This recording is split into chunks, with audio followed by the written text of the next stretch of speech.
ibunya Peggy Setiawan, ini adiknya si kedatangan kami kemari ya, menyampaikan surat permohonan pengawasan dalam hal kewenangan KPK adalah pencegahan ya.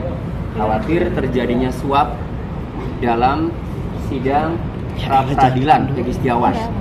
Kenapa kami sampaikan surat minta KPK agar mengawasi, memonitor aparat penegak hukum yang terlibat dalam proses persidangan pra-peradilan Peggy Setiawan ini, karena kami penasihat hukum Peggy Setiawan sangat yakin bahwa Peggy Setiawan itu bukanlah pelakunya, tidak terlibat dalam peristiwa pembunuhan Eki dan Tina.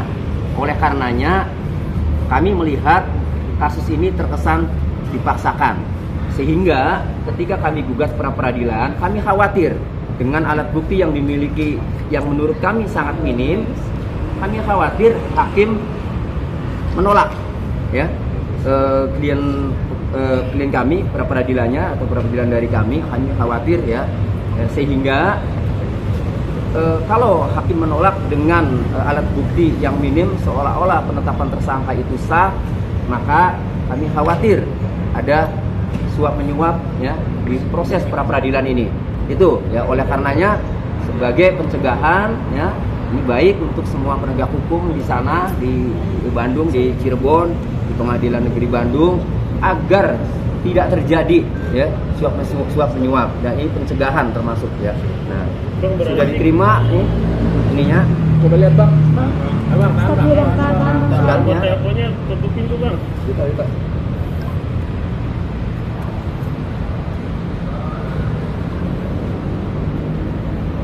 Tanggapan dari pihak KPK-nya gimana Bang? Kesini Bang, kesini. Lihatin Sudah? Nggak ada kejadian korupsinya, baru cuma dugaan, kemungkinan atau prediksi untuk mencegah doang. Nggak ada transaksi yang terjadi dari pas peradilan. Ya baik, sekalian menanggapi bagaimana tanggapannya ya. Tadi tanggapan dari petugas tetap betul menanyakan dugaan, potensinya, indikasinya. Nah, nanti akan kami update. Jadi kami bersurat ini baru mencegah agar tidak terjadi tindak pidana suap menyuap ya. Tetapi ya, kami juga punya alasan-alasan. Nanti akan kami update ya ke petugas mengenai yang lebih mendalam apa sih sehingga kami meminta agar KPK ini mengawasi ya. Itu. Jadi untuk sementara ya memang kami minta agar mengawasi, mencegah aparat penegak hukum yang terlibat dalam proses peradilan ini. Siapa saja sih aparat hukum yang terlibat dalam proses peradilan ini? Termohon tentu. Termohon itu adalah mulai dari Bapak Kapolda, CQ, Direktur Reserse Umum Kriminal, Direktur Reserse Kriminal Umum Polda Jawa Barat, sampai penyidiknya kan.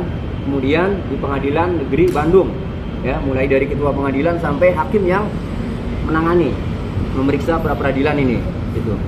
Terus kenapa nggak ke bawah SEMA atau KAI? Kan memang tugas bawah SEMA atau KAI kan memantau persidangan. Ada. KPK kan menindak. Ada. KAI sudah, dan habis dari sini ke Bawas Mahkamah Agung udah kami siapkan. Jadi untuk perilakunya kan itu di Bawas. Nah, ini untuk mengantisipasi atau untuk mencegah agar tidak terjadi ya, tindak pidana korupsi dalam hal ini suap menyuap itu.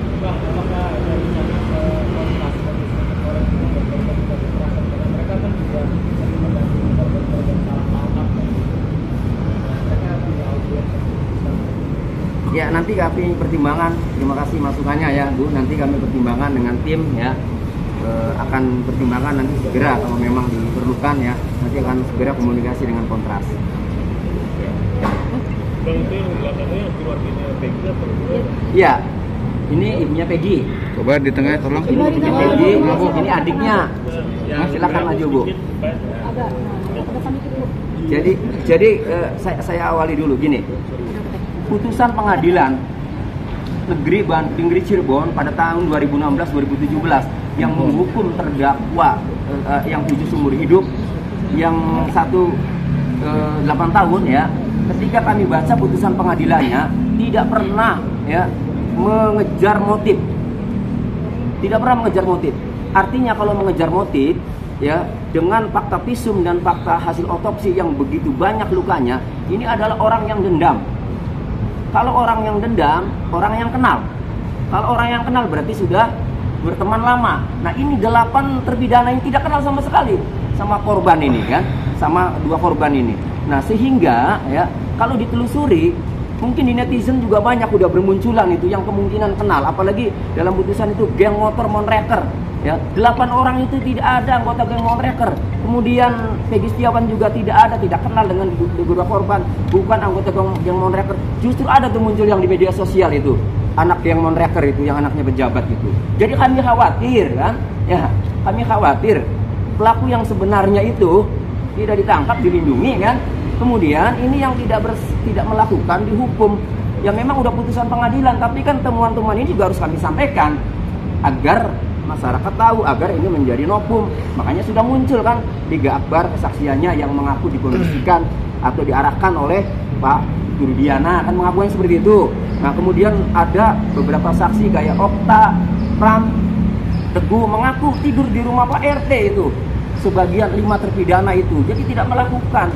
Nah, jadi kami khawatir asal nangkap saja, kemudian penyidik sebelumnya tahu siapa, ya, tapi tetap dipaksakan. Sehingga kalau ada pemaksaan seperti itu, kan kami khawatir pasti ada, mohon maaf ya, kami menduga kan ada suap nanti kan. Nah, silakan itu sudah selesai. Tapi buat Peggy Setiawan, kami kawal ke berbagai lini, ke berbagai institusi terkait agar mengawasi proses ini. Kami butuh keadilan sebenarnya, karena klien kami, ibu anaknya ibu ini ya, Peggy Setiawan ini tidak melakukan, ada di Bandung. BAP-nya juga ya, saya buka. Itu dalam BAP-nya dapat salinan. Semuanya tidak tahu. Jawabannya orang tidak melakukan, bagaimana? Itu silakan kalau Bu, gimana Bu mungkin? Bandung Bu, kan ini banyak nih Bu yang bantuin Mas Peggy, katanya merasa bahwa Mas Peggy itu tidak bersalah. Itu tanggapannya memang banyak yang bantuin.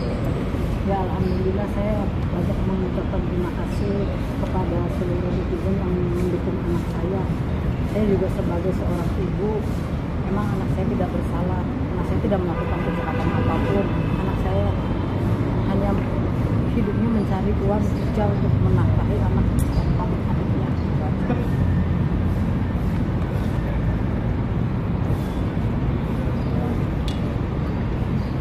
Kemarin katanya mau ada sejumlah tes yang salah satunya tes kebohongan.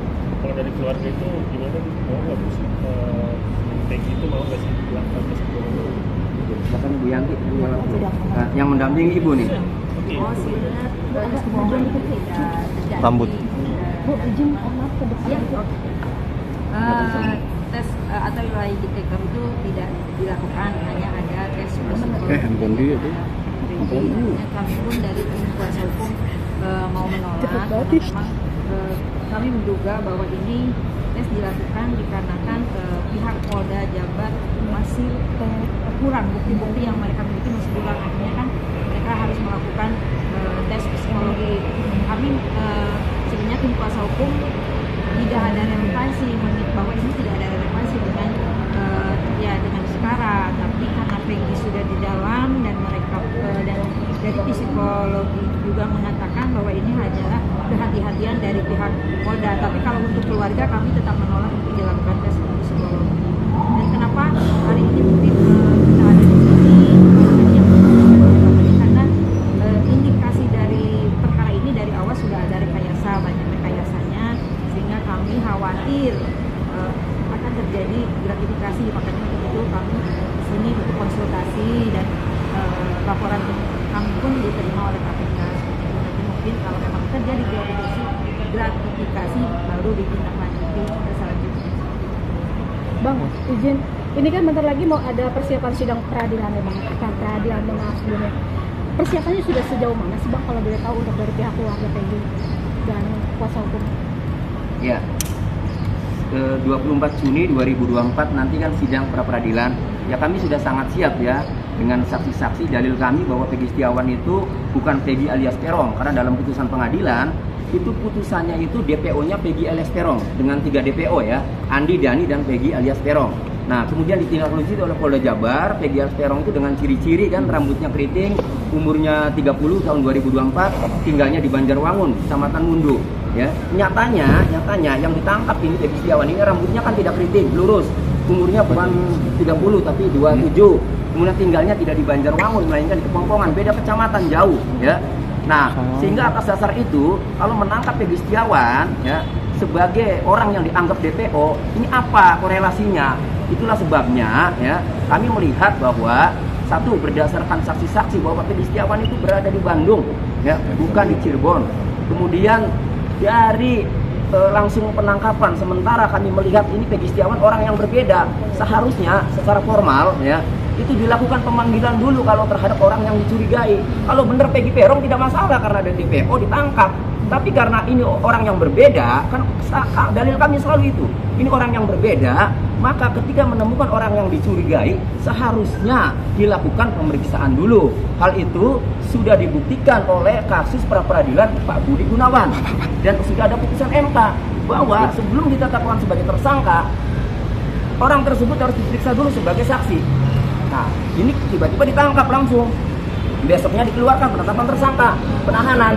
Nah, jadi hal itu yang menjadi syarat formil ya di pra-peradilan itu ya. Nanti biarlah kami persoalkan penyidik yang akan menunjukkan apakah syarat formal ditempuh, apakah dua alat buktinya cukup untuk menetapkan Peggy Setiawan sebagai tersangka. Ini yang kami tunggu di pra-peradilan. Pak izin, maaf, ini kan Polri menyebut penangkapan Peggy Setiawan itu tidak gampang, lalu berpindah-pindah tempat hingga berubah identitas nih Bang. Tanggapan Abang sebagai kuasa? Tidak ada berubah identitas, dicek hidup capil. Tetap namanya masih Peggy Setiawan. Kalaupun pernah ada kata Robi, itu nama gaul. Persoalannya adalah dari 2016 pernah mendatangi rumahnya Ibu Peggy. Ibu Peggy menjawab ketika ditanya, Bu ya, di Bandung, polisi Indonesia itu pinter-pinter, ya nggak disembunyikan. Dari status-status Facebook juga aktif, sering membagi lokasi. Tidak seperti orang buron. Lah, kenapa tidak ditangkap kalau memang dari dulu yakin bahwa Peggy Setiawan adalah pelakunya? Itu kan. Masa setelah viral, setelah film Vina, kejar-kejar seolah-olah biar segera ditangkap. Itu. Jadi kami yakin sekali sejak awal juga penyidik itu ragu untuk menangkap Peggy Setiawan itu. Karena viral aja jadi kedesak. Tapi kan harus hati-hati. Nggak boleh lah. Kita sepakat. Kalau Peggy Setiawan itu melakukan, silakan Bu ya. Silakan dihukum seberat-beratnya. Ini kami berjuang sampai kemana-mana ini karena Peggy Setiawan bukanlah pelaku, tidak mengakui. Itu bukan pelaku pembunuhan. Itu. Kami ini lagi berjuang kemana-mana ini upaya. Kalaupun upaya kami sudah kemana-mana masih tetap, ya sudah takdir berarti kan. Takdir orang yang tidak melakukan kemudian dihukum. Nggak tahu seumur hidup apa mati nanti hukumannya. Bang, terkait Polri sekarang itu menolak permohonan gelar perkara khusus untuk Peggy Setiawan karena menilai bahwa berkasnya sudah cukup gitu Bang. Mungkin seperti apa Bang? Polri permohonan gelar perkara khusus menolak. Memang sudah ada jawaban? Sudah. Jadi menolak gelar perkara khusus? Iya. Karena dinilai berkasnya sudah cukup. Gimana? Justru kami sampai saat ini belum mendapatkan jawaban. Kami kan mengajukan permohonan secara tertulis, ya. Harusnya Polri memberikan jawaban secara tertulis, menghormati dong, digaji pakai uang rakyat, yang memohon rakyat, melayani rakyat dong kan. Justru kami tahunya dari rekan-rekan media ya, tapi tetap kami tanggapi. Gelar perkara khusus, ya, itu dilakukan bila mana kasus itu sudah menjadi perhatian publik dan ada pemohonnya. Kan? Itu kan kata penyidik, kata Kapolri, alat bukti yang itu sudah cukup. Sekarang kami pencari keadilan ingin tahu, digelar saja, ingin tahu, penasaran kan itu. Kan itu, sebelum ke Prapit kami ini ingin tahu. Jadi gelar perkara khusus simpelnya, kami sebagai penasihat hukum Peggy Setiawan ingin tahu alat bukti yang dimiliki penyidik itu apa sih? Kalau tidak ditunjukkan ya sudah kan. Karena kami tidak diberitahu lah kemudian minta gelar perkara khusus. Tapi kalau kemudian penyidik dengan berdalih ya bahwa alat tidak bisa dikabulkan karena berkasnya menganggap sudah alat buktinya sudah cukup, yaitu lagi-lagi subjektif itu kan menurut penyidik.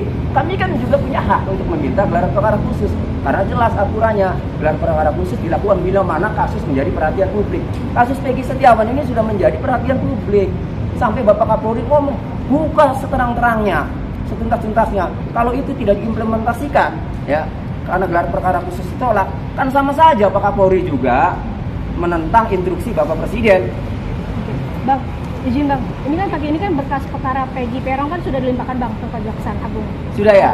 Tadi? Jabar. Ya. Ya. Nah, tanggapan Abang seperti apa Bang untuk saat ini? Silakan kalau bola panas itu, berkas itu bola panas ya. Karena kenapa kami katakan itu bola panas? Karena kami menilai alat bukti yang dimiliki penyidik itu minim. Ya, karena tadi kami jelaskan orangnya saja berbeda kan. Kalau bola panas itu mau dilempar ke kejaksaan dan jaksa mau menerima, ya silakan bola panasnya di kejaksaan. Secara normatif ada waktu 14 hari ya. Jaksa penuntut umum atau penuntut umum pada Kejaksaan Tinggi Jawa Barat itu untuk meneliti berkas perkara, mempelajari apakah dinyatakan lengkap atau tidak. Lengkap bisa tidak untuk diajukan ke penuntutan ke persidangan. Kalau memang ya dengan kondisi seperti ini, kalau memang tidak bisa, belum bisa, alat buktinya kurang, ya pasti dikembalikan lagi oleh jaksa kepada penyidik. Asal dan tidak ada tujuan saling menghormati untuk melancarkan supaya menggugurkan pra peradilan. Karena biasanya ya kalau kita lagi ngajukan pra peradilan kemudian penyidik langsung cepat, jaksanya langsung menerima, itu strategi supaya cepat perkaranya cepat sidang, kemudian pra peradilannya itu gugur. Itu udah biasa. Tapi kami tetap berjuang. Apapun yang tahap-tahap yang sudah dilalui ini tetap kami berjuang. Oke. Yuk, cukup. Thank you, Bang. Terima kasih ya.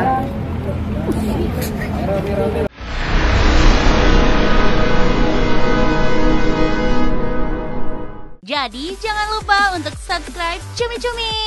Ditekan ya tombol lonceng merahnya.